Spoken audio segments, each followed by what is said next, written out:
celui qui accuse doit pouvoir rapporter la preuve de son accusation.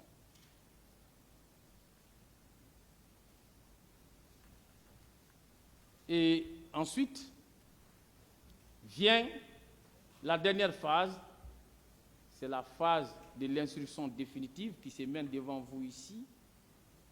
Et à cette phase, il va être question de discuter des preuves qui ont été rapportées par les poursuivants, le ministère public, le poursuivant principal, la partie civile, Monsieur le Président, qui poursuit aussi, mais à titre accessoire, afin d'obtenir la réparation des préjudices résultant de l'infraction.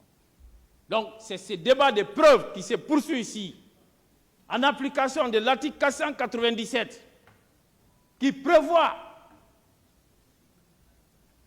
que les éléments de preuve doivent être discutés, apportés ici et discutés contradictoirement. Mais on ne doit pas se contenter de revenir devant vous ici sur les déclarations qui ont été faites et qui ne sont étayées d'aucune preuve, Monsieur le Président. Donc, qu'il vous plaise de relever que cette démarche n'est pas du tout compatible avec le procès pénal qui est un débat de preuves.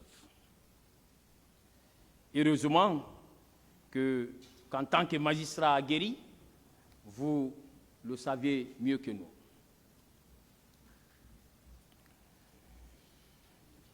Monsieur le Président, il y a un autre confrère qui a passé tout son temps à construire des hypothèses sur la base de si, du début jusqu'à la fin, contre mon commandant, comme si, en procédant ainsi, cela pouvait être un élément de preuve. Non, Monsieur le Président, on n'est pas là pour vous fatiguer avec des hypothèses.